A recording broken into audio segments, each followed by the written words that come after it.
दोस्तों नमस्कार। हमने रीट केमिस्ट्री स्टार्ट कर रखी थी। इसमें हम एटॉमिक स्ट्रक्चर पढ़ रहे थे। एटॉमिक स्ट्रक्चर में हम परमाणु मॉडल स्टार्ट कर रखा था। परमाणु मॉडल, इसमें हमने दो मॉडल पढ़ लिए, थॉमसन मॉडल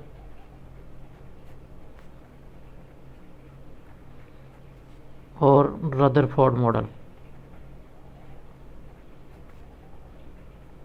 जिसने भी ये क्लास नहीं देखी है वो पीछे की वीडियो देख ले। अब आज हम आगे के नया मॉडल स्टार्ट करते हैं, बोर मॉडल। बोर मॉडल है, ये किसने दिया था? ये नील्स बोर ने दिया था 1913 में। इसको देने की ज़रूरत क्यों पड़ी? क्योंकि रदरफोर्ड मॉडल में कुछ कमियां रह गई थी। कमियां क्या थी? जैसे इलेक्ट्रॉन कहाँ घूम रहा है, नाभिक के चारों ओर घूम रहा है, तो उसकी एनर्जी घूमते घूमते उसकी एनर्जी ख़त्म हो जाती है और वो लास्ट में नाभिक में गिर जाएगा। ये कुछ रदरफोर्ड की क्या थी? कमियां थी। तो इन सब को दूर करने के लिए नील्स बोर ने एक परमाणु मॉडल प्रस्तुत किया, जिसको हम बोर मॉडल कहते हैं। इसने क्या किया कि क्वांटम सिद्धांत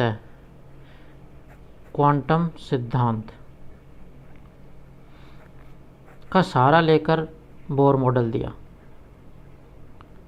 अब ये क्वांटम सिद्धांत क्या है? क्वांटम सिद्धांत किसने दिया था? ये प्लांक ने दिया था, मैक्स प्लांक ने दिया था। इसने क्या बताया कि जब कोई इलेक्ट्रॉन है, जैसे ये नाभिक है और ये इसके चारों तरफ ये इलेक्ट्रॉन घूम रहा है, ये इसके बाहर कक्षक है, तो ये जो इलेक्ट्रॉन है ये यहाँ से घूमकर यहाँ जाता है, यानी कि इलेक्ट्रॉन यहाँ से उच्च ऊर्जा स्तर में चला गया, उच्च ऊर्जा स्तर से वापस ये निम्न ऊर्जा स्तर में आ गया। तो इस दौरान क्या है कि यहाँ से यहाँ तक जाता है तो ये एनर्जी ग्रहण करता है, जबकि यहाँ से यहाँ आता है तो ये एनर्जी का त्याग करता है, यानी कि उत्सर्जन करता है।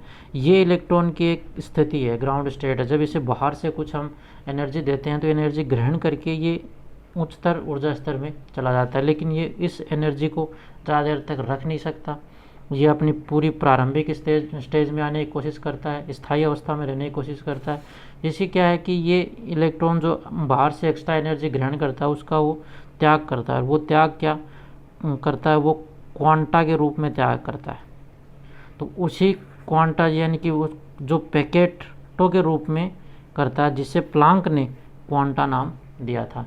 पैकेट मतलब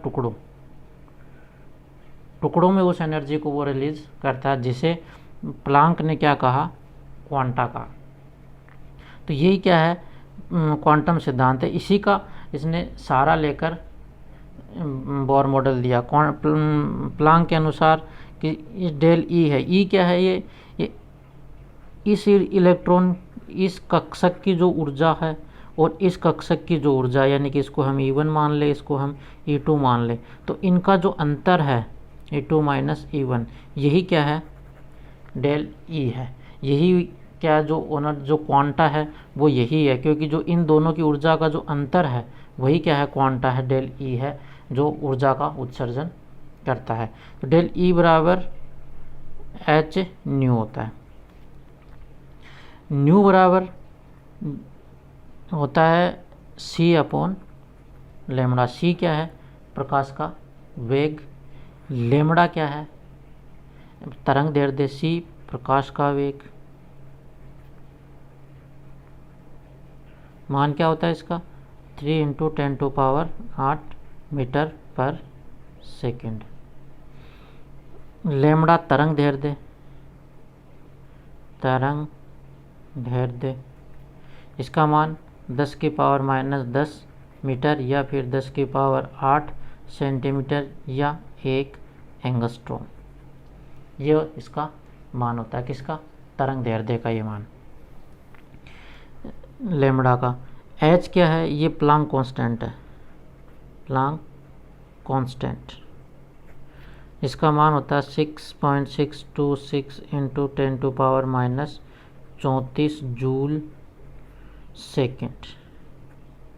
जूल सेकेंड। ये होता है इसका मान। किसका? प्लांक कांस्टेंट का। इसको ही अगर 6.626 इंटू 10⁻⁻27 अर्ग सेकंड भी, ये भी प्लांक कांस्टेंट का ही मान है। एक और मान होता है इसका, नहीं ये होता है एक जो जूल होता है, 1 जूल बराबर होता है 10⁻7 अर्ग, और 1 कैलोरी बराबर 4.2 जूल। ये सवाल एक बार पूछा भी गया है रीट के अंदर कि 1 जूल बराबर क्या होता है। तो 1 जूल बराबर क्या होगा, यहाँ से जूल निकालते हैं हम, तो जूल 4.2 का भाग इसमें चला जाएगा तो 1/4.2 कैलोरी, ये होता है 1 जूल के बराबर। ये सवाल रीट में पूछा भी गया है। तो ये सब प्लांक कांस्टेंट का मान 6.626 इंटू 10⁻⁻34 जूल सेकंड या फिर -27 लेते हैं तो अर्ग सेकंड में आ जाता है।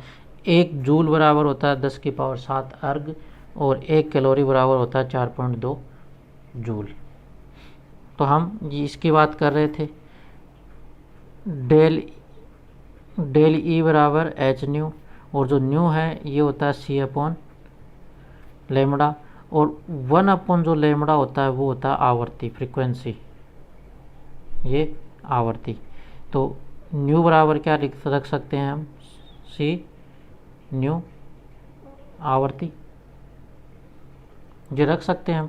तो ये मान हम इसमें रखें, डेल ई बराबर एच सी और न्यू, या फिर न्यू का मान फिर से हम रखें तो 1/λ, तो ये डेल ई बराबर HC/λ, या तो ये रख लो या फिर ये मान। ये क्या है, क्वांटम सिद्धांत है जो प्लांक ने दिया था। तो क्वांटम सिद्धांत के इसी सिद्धांत को आधार मान के बोर ने अपना मॉडल प्रस्तुत किया।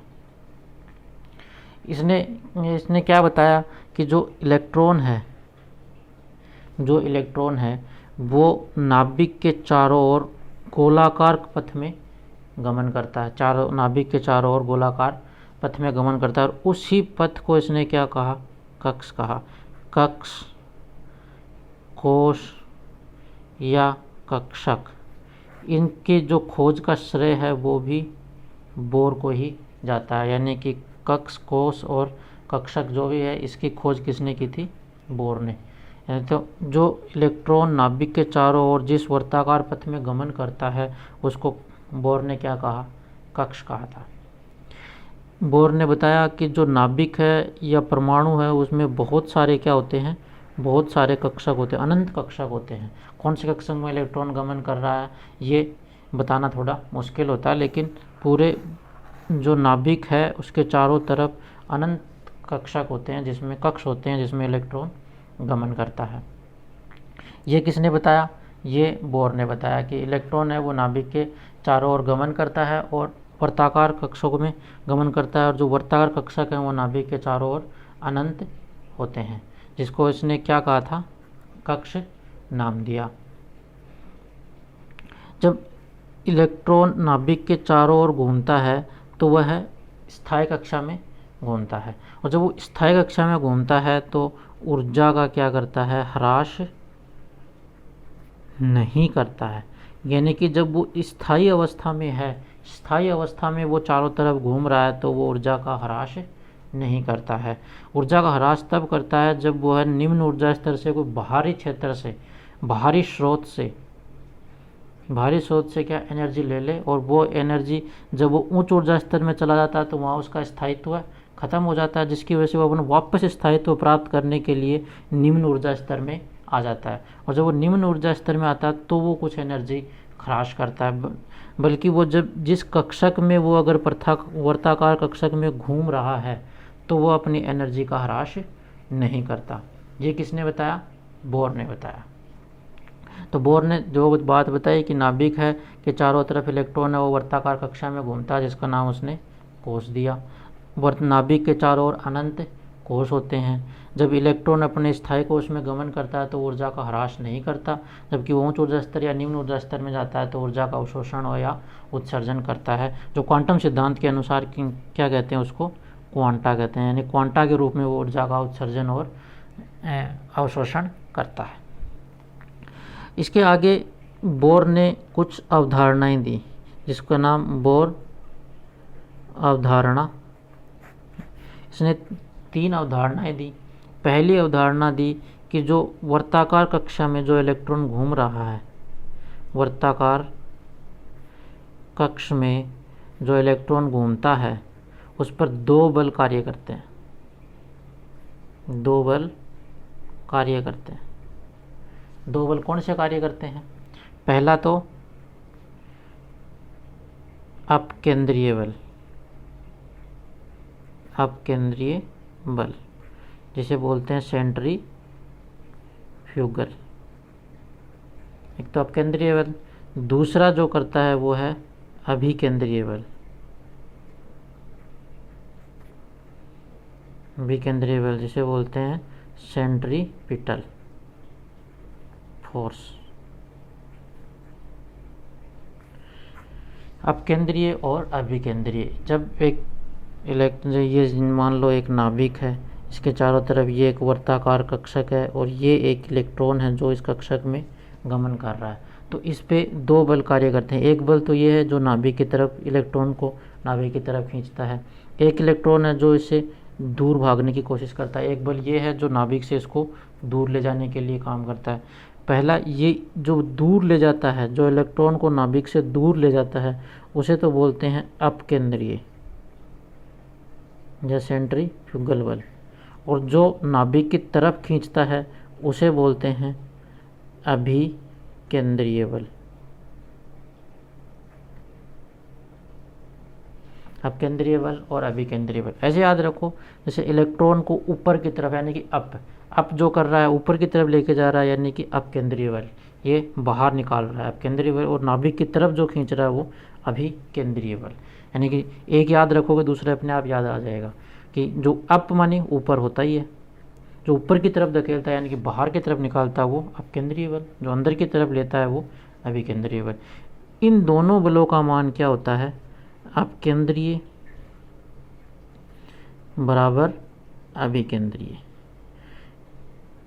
यानी कि जो अपकेंद्रीय यानी कि इलेक्ट्रॉन को दूर निकाल के लेके जाता है कक्षा से, और अभिकेंद्रीय जो नाभिक की तरफ इलेक्ट्रॉन को लेके जाता है, ये जो दोनों बल हैं ये बराबर होते हैं, बराबर रूप से कार्य करते हैं। इसलिए इलेक्ट्रॉन है वो अपने वर्ताकार कक्षा में निरंतर समान गति से घूमता रहता है। इसका कारण क्या है? अपकेंद्रीय बल और अभिकेंद्रीय बल।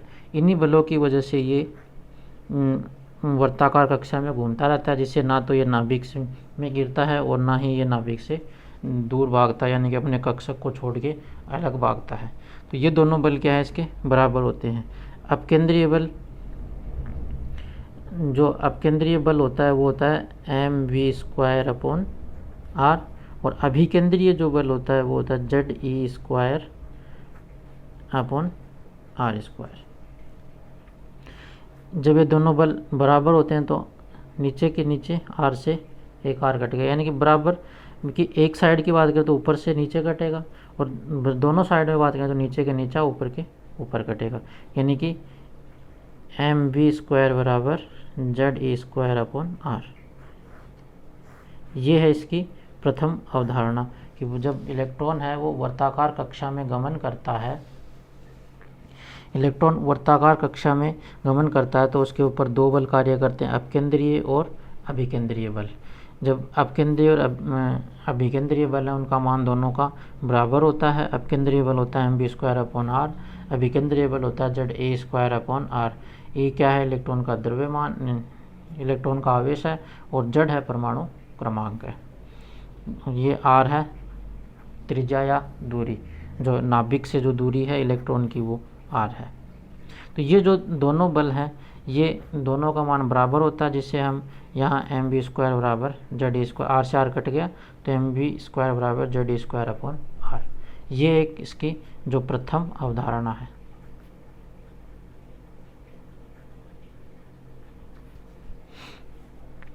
इसकी द्वितीय अवधारणा। द्वितीय अवधारणा क्या है? द्वितीय अवधारणा। द्वितीय अवधारणा में ये क्या कहता है कि इलेक्ट्रॉन है वो वर्ताकार कक्षा में स्थायी रूप से, इलेक्ट्रॉन वृत्ताकार कक्षा में तभी घूम सकता है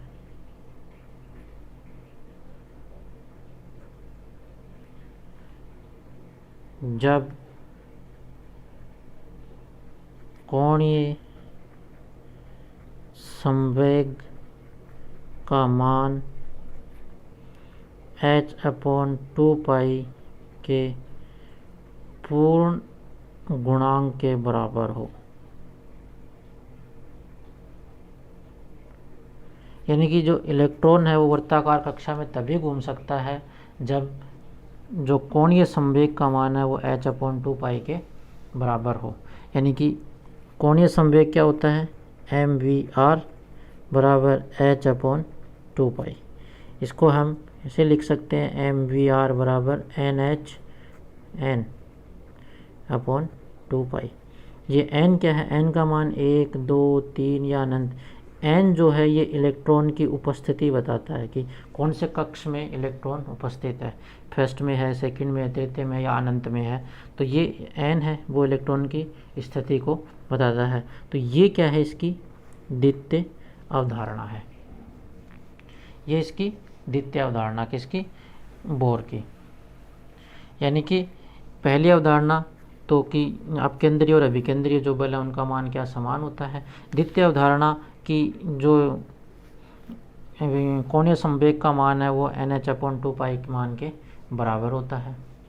और तृतीय जो अवधारणा है, तृतीय अवधारणा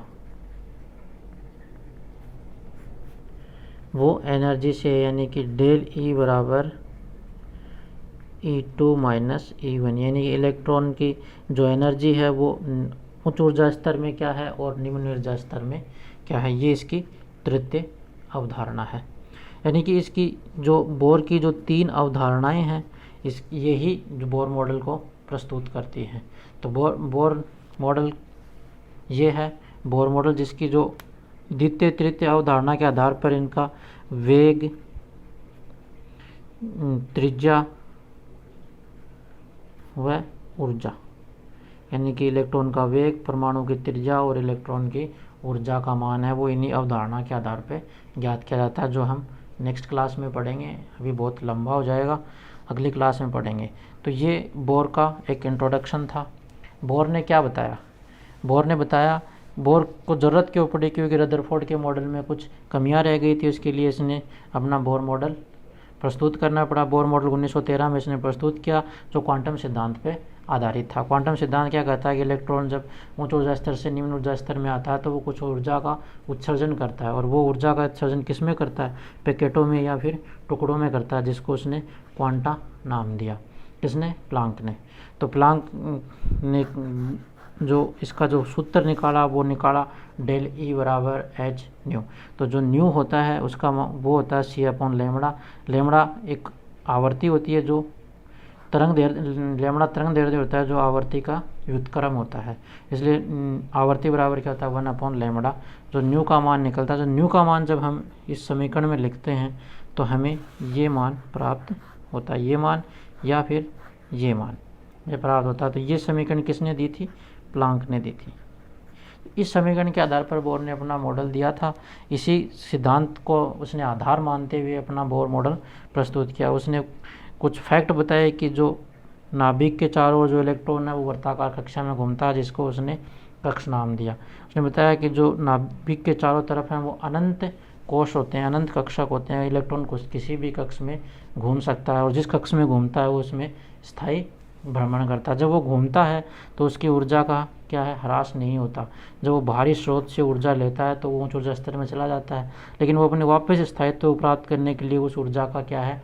वो त्याग करता है, और वो तो त्याग करके वापस अपने निम्न ऊर्जा स्तर में आ जाता है। तो ये जब उच्च ऊर्जा स्तर से निम्न ऊर्जा स्तर में आता है तो ऊर्जा का त्याग करता है, और जब निम्न ऊर्जा स्तर से उच्च ऊर्जा स्तर में जाता है तो ऊर्जा का अवशोषण करता है। और अवशोषण कहाँ से करता है? किसी बाहरी स्रोत से ऊर्जा का अवशोषण करता है। इस आधार पर बोर ने 3 अवधारणाएं प्रस्तुत की। पहली अवधारणा, जब इलेक्ट्रॉन नाभिक के चारों ओर घूमता है तो उस पर 2 बल कार्य करते हैं, अपकेंद्रीय बल और अभिकेंद्रीय बल। इन दोनों का मान क्या है? बराबर होता है, जिससे उसने ये समीकरण प्रस्तुत की इससे।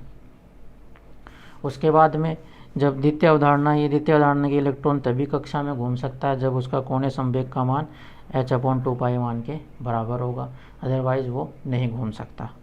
तो ये कोणीय संवेग MBR कोणीय संवेग है, NH/2π। n क्या है? ये इलेक्ट्रॉन की उपस्थिति बताता है, कौन से कक्षा में इलेक्ट्रॉन है या कौन से कक्ष में इलेक्ट्रॉन उपस्थित है। तीसरी अवधारणा ऊर्जा से संबंधित है, जो डेल E बराबर E2 माइनस E1 है। यानी कि E2 क्या है? उच्च ऊर्जा स्तर, E1 क्या है? निम्न ऊर्जा स्तर। जो ऊर्जा जो क्वांटा के रूप में निकलती है वो कौन सी ऊर्जा होती है? उच्च ऊर्जा स्तर और निम्न ऊर्जा स्तर के बीच का जो अंतर होता है वही ऊर्जा का क्या है? वो उत्सर्जन और अवशोषण करता है। कौन?